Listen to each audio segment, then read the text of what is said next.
Mensajes de los oyentes, por ejemplo el de Francisco, que nos escucha en Brasil, dice la posición de Temer en relación con la reunión,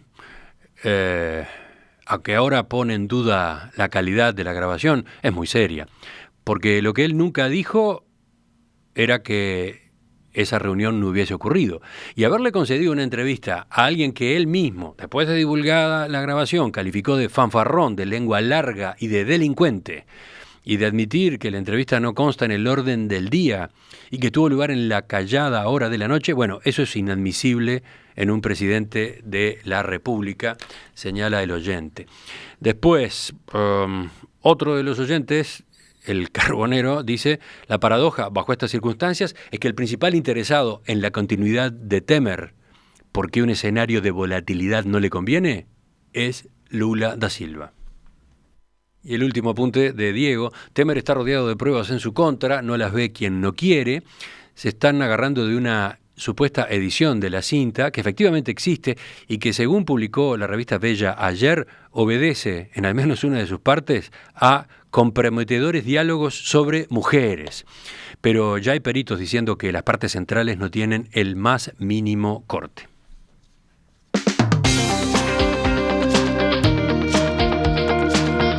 Brasil es el foco de nuestra atención en la mesa de En Perspectiva, hoy martes 23 de mayo de 2016, con Camilo López y Mauricio Raufetti aquí en estudios y el analista político Alberto Pfeiffer en Brasilia. Algunas de las preguntas que quedaban para considerar con ustedes. ¿Qué papel juega la gente? ¿Qué papel juegan las protestas? ¿Qué papel juegan los movimientos antipolíticos que existen en Brasil en los últimos años? Bueno, los mismos movimientos, algunos de corte más liberal, otros de corte más conservador, otros antipolíticos, se han salido a manifestarse. Aquellos que salían a manifestarse en contra del gobierno de Dilma Rousseff lo están haciendo en el caso del gobierno Temer. Movimiento Brasil Libre, Vai Pra Rua, ese tipo de movilizaciones. Pero no solamente ese es un cambio en el escenario, sino un cambio en el escenario es la dureza de las editoriales que saca O Globo en contra de Temer. Y también un cambio de escenario que era un poco lo que adelantaba. Bueno, a Globo, un apunte, sí. A Globo se lo acusó directamente de ser partícipe de eso que fue denunciado como un golpe contra Dilma y ahora está atacando a Temer, ¿no? Sí, probablemente muestre... Sí, fue la plataforma desde la cual se difundió el contenido de la grabación y luego editorializó reclamando la renuncia de Temer. Exactamente, y eso muestra también, como hoy arrancábamos la conversación, hacía un primer apunte sobre eso, sobre el cambio de relaciones que hay entre las élites en Brasil, ¿no? Élites económicas que tenían un acuerdo político fuerte con los sectores, con la élite política, y que hoy ese acuerdo parece estar resquebrajándose. Y una nueva élite judicial es la que aparece como guardiana de la República. Si uno ve cómo aparece el discurso sobre la situación política, esto está todo podrido, los guardianes de la República es el Poder Judicial auxiliado por la policía, y esto es un cambio sustantivo en el discurso y en la realidad política brasileña. De hecho, no vamos a entrar en el detalle de todos los escenarios posibles porque nos comeríamos todo el tiempo que nos queda, pero existe una posibilidad, que es que la presidenta del Supremo Tribunal Federal, Carmen Lúcia, termine siendo quien ocupe, en caso de que Temer termine dejando la presidencia, termine ocupando la primera magistratura. Hasta ese escenario de participación de la justicia en el gobierno está abierto. Los principales empresarios del sector industrial productivo brasileño hace pocas horas tuvieron una reunión con la presidenta del Supremo Tribunal Federal para conversar del escenario político. Ese es un cambio sustantivo en cómo se está percibiendo la política en Brasil, que no quiere decir que haya cambios luego en la forma de hacer política. Sin duda, estoy totalmente de acuerdo. Además, yo dudaría de que pudiera haber cambios en la forma de hacer política en Brasil o en cualquier parte del mundo. Un detalle que me gustaría compartir con la audiencia.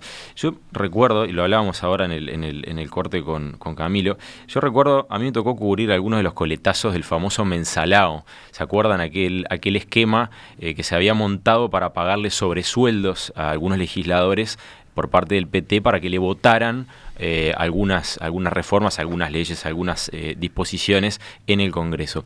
Yo recuerdo que no hubo un movimiento social de la magnitud del que pudimos ver desde el año pasado hasta ahora.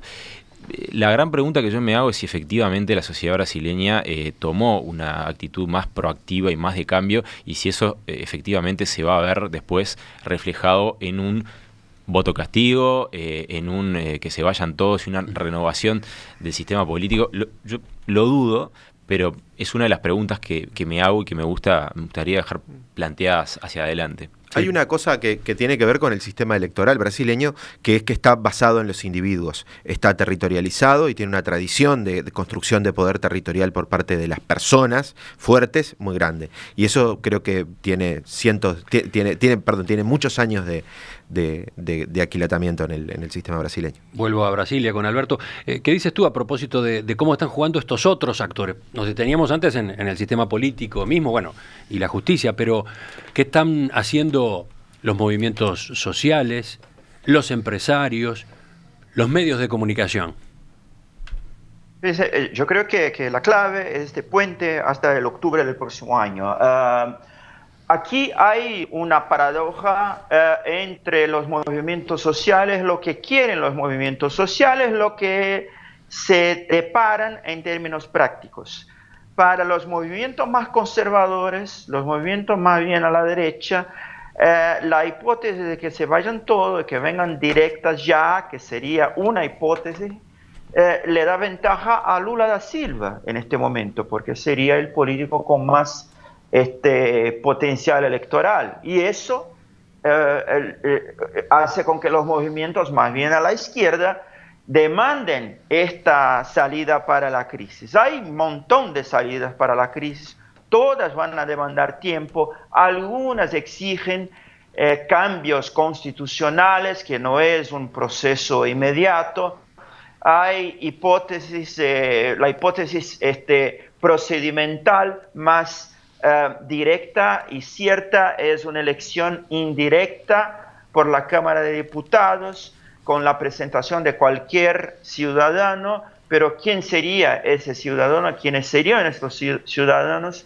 Eso tomaría un tiempo. En fin, todas son soluciones posibles, incluso la de la presidenta de la Suprema Corte, pero toman tiempo y llevan el país de regreso a una incertidumbre avanzada y creciente.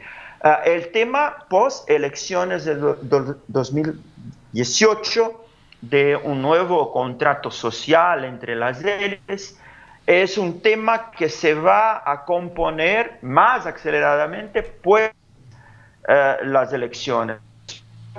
Va a ser un tema que vendrá de una nueva conformación política, ya no tan basada en los partidos tradicionales.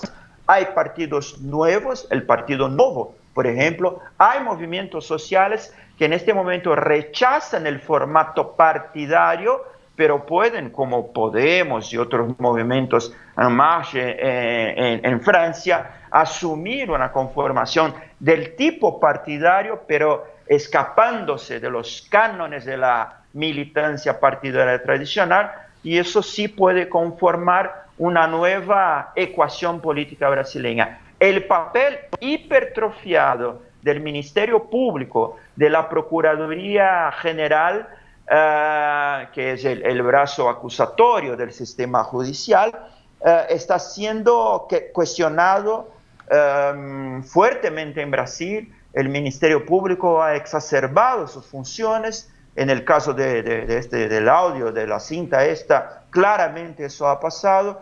Han sí asumido algo de guardianes de la República, pero están bajo también cuestionamientos. No sé si tendrán fuego suficiente para seguir en esta senda. ¿Qué quiere decir eso? ¿De dónde podría venir el freno? De una ley de contención, responsabilización de los actos de los agentes del judicial, de jueces, de procuradores, promotores, cuando exacerben sus poderes, cuando exacerben sus funciones, serían sancionados, lo que no es el caso claramente en este momento. Lo último, con respecto a los medios de comunicación, ¿cómo inciden, cómo juegan?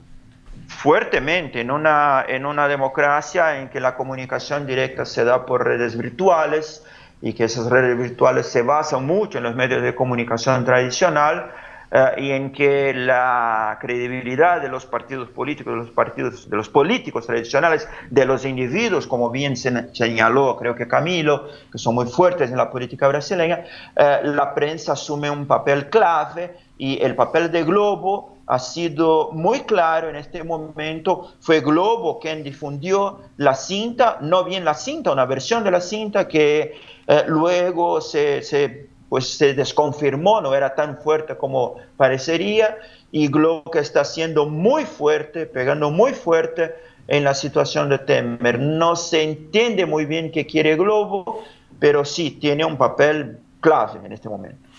Mauricio. Sí, yo quería hacer dos apuntes. Uno, que es verdad, Globo empezó a pedalear para atrás, porque en realidad difundieron una versión de ese audio sin que el periodista que la difunde hubiera escuchado el audio, ¿no?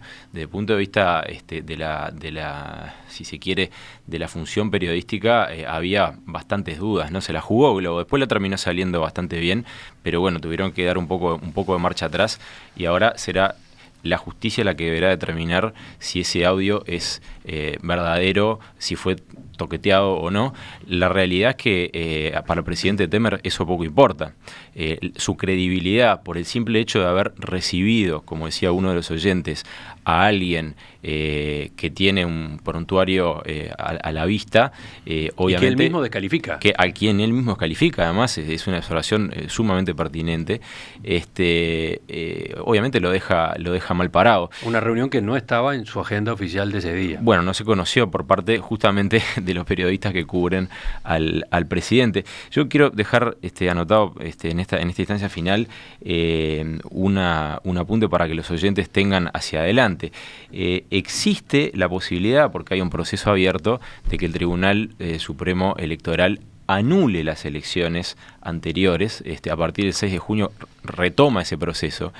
Y ahí se abre un escenario de verdadera incertidumbre, porque si se anulan las elecciones, de verdad, se termina con buena parte del...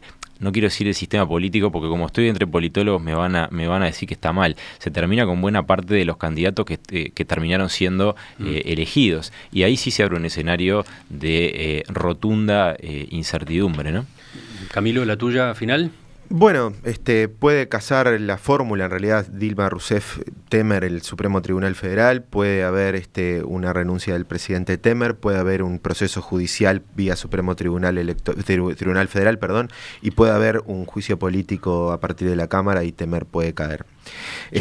Si me perdonás, Camilo, yo la verdad que la vía de juicio político y una caída, digamos, del Congreso, el escenario de elecciones directas, que el Congreso brasileño acepte alguna posibilidad de perder el control de esta situación y que haya elecciones directas, es tal vez el que veo como menos probable, ¿no? Para los intereses políticos de incluso de quienes están siendo investigados dentro del Congreso por la justicia. Por supuesto, y la posibilidad de la reforma constitucional para la elección directa tiene también costos. Hay que conseguir en todos los casos votos de 2/3 de la Asamblea para habilitar procesos. Eso, juntar los votos cuesta. Y para cerrar esta idea, ¿no? Mientras hay un tire y afloje de cómo se vuelven a haber equilibrios de poder dentro del sistema brasileño, como decía Alberto con razón, también están siendo cuestionados los jueces. El acuerdo de delación de JBS también está siendo cuestionado porque se acusa al Ministerio Público Federal de haber dado demasiadas facilidades para esa delación y no haberle apretado las clavijas. Entonces, como vemos, empieza a crujir el sistema brasileño con jueces, con élites económicas, con élites políticas, con medios de comunicación y con distintos sectores de la población brasileña tomando el espacio público y pidiendo un cambio en la política. Alberto, cerramos contigo y con un mensaje que llega desde la audiencia. María pregunta, esto está muy feo, ¿volveremos a las dictaduras? No volveremos a la dictadura, no salirán a las calles los militares, no hay eso en el horizonte, pues por supuesto, en Brasil en este momento cualquiera se arriesga a hacer predicciones y ser desmentido por la realidad, pero no lo veo. Lo que sí veo es que al fin y al cabo el bolsillo va a hablar.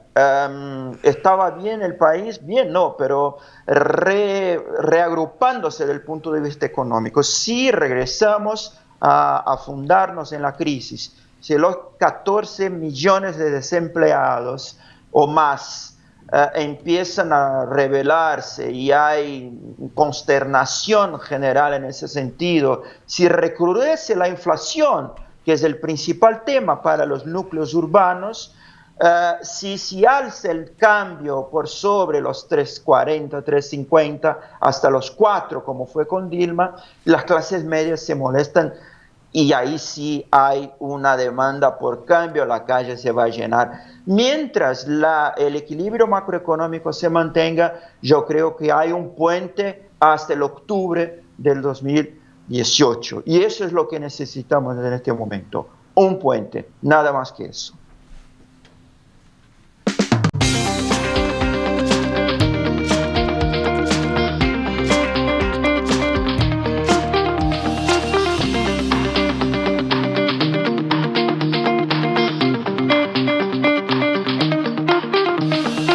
Brasilia, Alberto Pfeiffer, investigador del Instituto de Estudios Avanzados de la Universidad de São Paulo. Aquí en estudios, Camilo López y Mauricio Rabufetti. Por teléfono, la economista Florencia Carriquiri de Deloitte han participado de esta nueva mesa internacional. Gracias a todos. Hasta la próxima. Gracias. Ahora vienen las noticias. Romina actualiza la información a media mañana y luego seguimos en perspectiva hasta las 11. Ya llega Eduardo Alvariza para colocarnos en primera fila, corriendo un poco el foco de nuestra atención, pero inmediatamente después, sobre 10:30, estaremos en el ámbito internacional mirando a Inglaterra y más específicamente a Manchester.